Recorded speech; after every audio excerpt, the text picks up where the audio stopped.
This is Sex Drive, your podcast straight from the road. Welcome to a ride where pleasure meets the everyday and nothing is off limits. Good morning from my car. I've got a guest today with me in the car, and I'm super excited to have Nu Davidson here, who is the founder of Liquid Gold Lube, one of my favorites that has just been relaunched and is even more amazing. And we're going to talk about all things lube, all things all things lube. Let me end it there. Yay. Welcome. Thank you so much for having me. I look forward to the sex drive. Oh yeah, we're gonna go for a drive. We're not stuck in traffic, but we are still driving.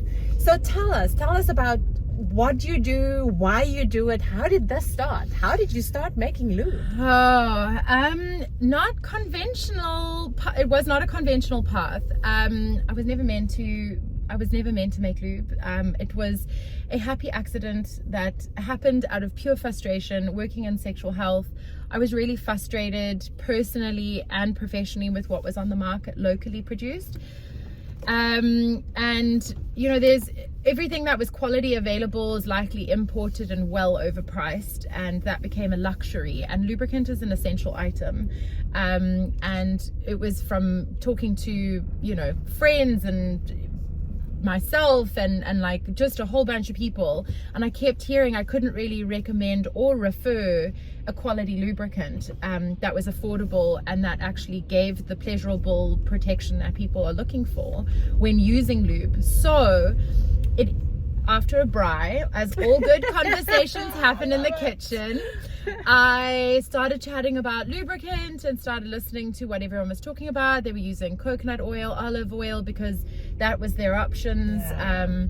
They preferred the feeling of that. And I was like, yeah, but guys, it's not latex and silicone compatible. Your condoms are breaking. And had a friend whose condom did break. Oh, yes. And thankfully, yeah, they have a beautiful, beautiful bubs from it. But, and that was what they wanted. However, it was something that it's almost stunned me that we were now using kitchen related products in the sacred space, getting UTIs, getting bacteria infections, getting skin irritations, and condoms breaking, and this was like, no one knew where that it was coming from, the products that they were using. Household products are not pH balanced for that part of your body that is oil based, locking in all of this bacteria. Anyway, so as you can see, it tickled something in my brain. So I phoned a friend of mine who's a product developer. Well, he's a scientist, crazy man, Dr. Ernst Thompson. And I was like, hey Ernst, and I'm like,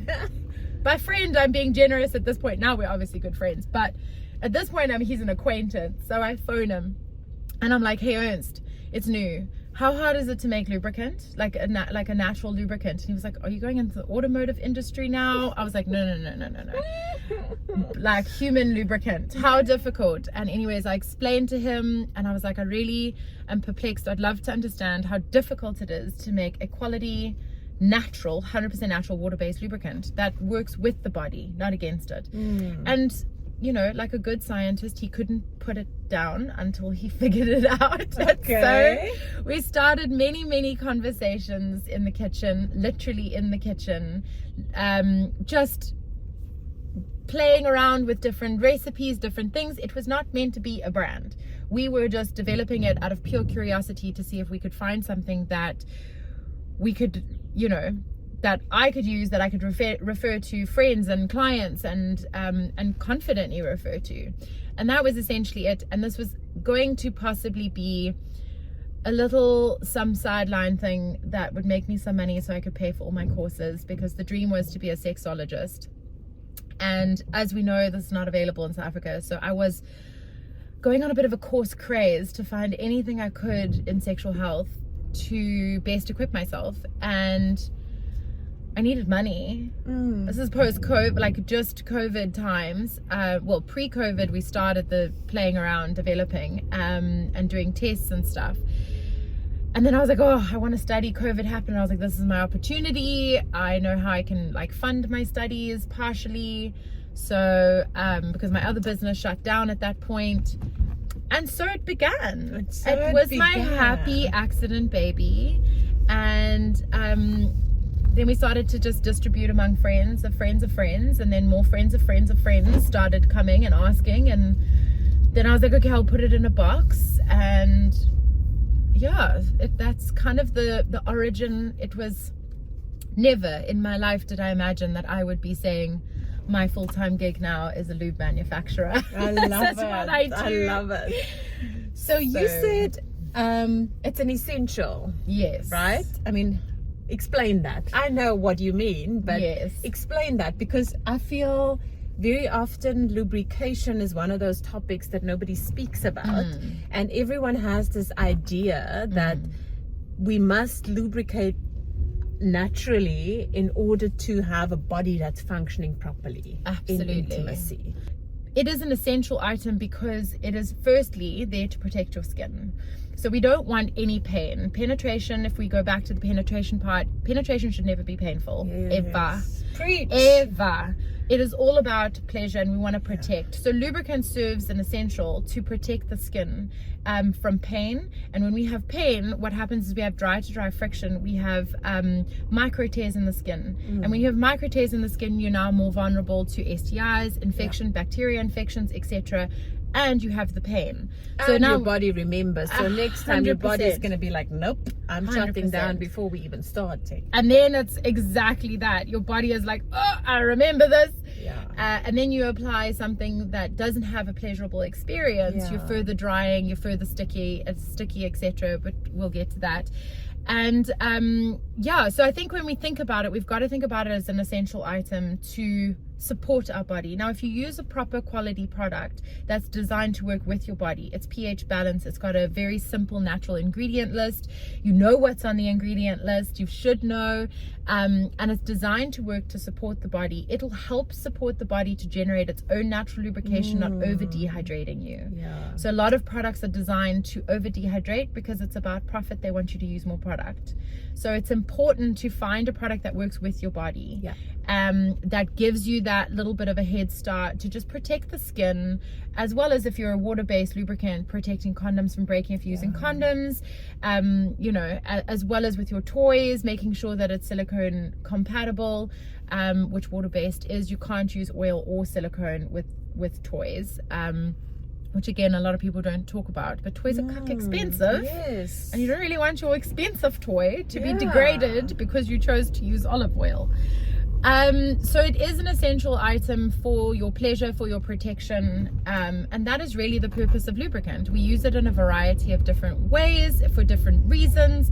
And again, it's not just about penetration. You could be inserting a tampon, a moon cup, a dilator, there are a variety of different reasons, a suppository. Like, there are so many reasons people use lube.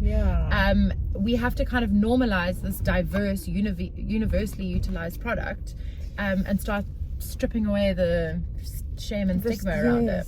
So now we've been talking about not the problems, I don't want to say problems, but the difficulties we may face, right? And why it's really, really good to have lube. Now let's talk about the other aspect, which is my favorite thing to talk about, which is the pleasurable part of it. Like, even if your body does lubricate naturally, and even if all is like working like a clock exactly the way you want, I still use lube. Why do I do that? Explain that to us. Well, because lube's core function is to provide more pleasure. When we have a good frictionless experience, there is more pleasure.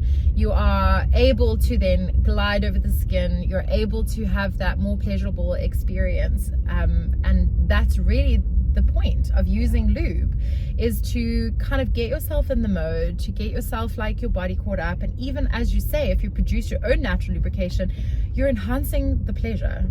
And that's the point. And especially if you're doing any anal play, because the back door doesn't produce its own natural lubrication. So we need lube lube, a little bit more lube, and some extra lube with a bit more extra on top of the extra. Yes. And also, it's very important that there is a different pH there, Yes. right? So you've got a different lube for the back door. We do. You can use you can use any of the range. You can use a standard lubricant for backdoor play. If it's a regular, and backdoor is something that you do on a regular basis, it is advised to use something that is pH balanced to your ecosystem. Why? Because we want to work with the body, not against it. We want to support it long haul. When we're thinking about what we do to our bodies now, one off, you're fine. But if this isn't like a rig, you kind of want to know that 20 years down the line, your body's thanking you for what you gave it. Yes, I love that. Yeah. Now, I often talk about the disconnect that we have from not looking, especially with people with vulvas, about not looking at our genitals, not being ever allowed to touch it, right? Yeah. So I'm always trying to get people engaged with not just sexual touch, but just touch. Yeah. And that's the same thing. Like, I put lotion on because it feels like I can do this on my arm without lotion, but with lotion it's kind of nicer, right? Yes. And I feel that your lube actually works for that, because there's not a sticky leftover that desperately wants to be wiped off. Yeah. Explain why some of them are so sticky, and because what you don't want is you using all that lube and all your stickiness is just that, like, nobody wants sticky. It's horrible. Don't. And also no one wants that, like, you finish or you have to reapply and then you feel like you want to run and wash. Yeah. That's not very sexy. You want to just like feel silky and sexy and embrace that moment. And I love that you say that, because it really is about getting familiar with what pleasure feels like to you. It's being able to explore your body and to glide your fingers around your body to understand what feels pleasurable for you. Why do lubes get sticky? One of probably two things, would be the main front runners. There's a variety of different reasons, depends on how they develop it.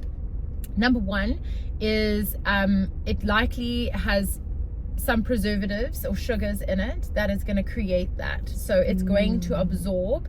So the absorption and the reaction are two different things. So when we have high sugars and stuff, it then, like flavors and things like that, it's sending your beautiful ecosystem, your flora, into a little bit of a whoops. So your pH is now going, wait, we now have all of this like sugar to handle. What are we doing?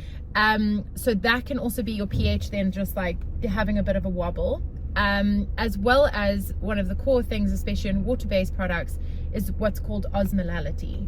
So osmolality is what draws the natural moisture out of the skin. So if you've ever used like a product that leaves your skin feeling quite dry and tight, after, it's done so you use more product. And when they do that, it's designed so that you use more product, and if you use more product, they make more profit because you keep purchasing, etc. You keep using more.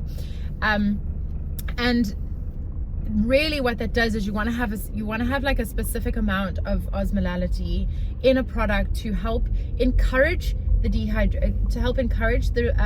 natural moisture to come out, but not too much that it over comes out. So then we're not over drying. If that makes sense. It does. So if you use the right kind of lube, it actually helps your body produce its own lubricant with the lubricant that you've applied. And the more lube there is, the better it feels. Absolutely. Absolutely. And our natural lubrication is essential. It's essential to balance our flora system. It's essential to, obviously, as we know, to protect our skin, to create more pleasure, less friction, no pain. So as well as, obviously, if you're trying to conceive for fertility, your discharge is what helps carry sperm cells. It's essential. So we want to try and advocate to our body, hey, remember how to make this. Now imagine you are on antidepressants or chemotherapy, or you've done treatments or medication of some sort whereby you're struggling to produce your own natural lubrication. We need to support the body. We don't want to like overstress the body, dehydrate it, and then cause further irritations. You're going to end up with regular thrush or UTI. Which then again brings us into the circle of, or the cycle of, not wanting anything. Now, I know that this comes up, it comes up in counseling sometimes, is adding lubrication, and then you kind of, now we've moved on to penetration only. Like there seems to be a bit of a thing of like oral sex is out once the lube has been applied, for example. How do you feel about that? So I think for everybody it's a personal preference. Some people have an ick because it's like it tastes gross, or they don't like how it feels or tastes, or the texture it leaves in their mouth, especially if you're using silicone and oil base. It's going to leave a residue, right? As it does on your body, by the way. It's like eating biltong and you get that fat layer on the top of your palate. Not too dissimilar in that. So it's a personal preference, but for Liquid Gold Lube, we developed it with no fragrance, no flavor. So we've done it so that it doesn't taste like, we're not taking anything away from the body. It's all about working with the body's natural ecosystem, not against it. So one can. I mean, that's one of the most interesting things I get all the time. Is it edible? Yeah. And that blows my mind, because it takes me a beat, even though I've been doing this now for years, to go like, wow, you would put something in your sacred space that you wouldn't eat. Yeah. If you're going to put it there, you must obviously be able to eat it. Yeah. And if you can't eat it, or you don't like, then why are you putting it in your sacred space? That is such a good point. Listen, everybody, this is such an important point. It's and I mean, I'm super sensitive to smells and tastes and all sorts of things, and I can tell you that this stuff is clean. It really is. There's nothing to it.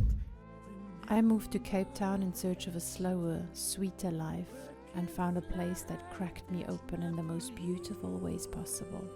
So I'm taking you with me to the places that keep me grounded, curious, and connected. If you enjoyed today's conversation, please don't forget to give us a follow. If you have any feedback or suggestions for future conversations, please drop me a message on WhatsApp on 064 609 4089. Now lean back and enjoy Claire Phillips and Brendan Adams, who will be taking you to where proteas grow wild. Thanks for riding with me. Be safe, stay curious. Go to where proteas grow.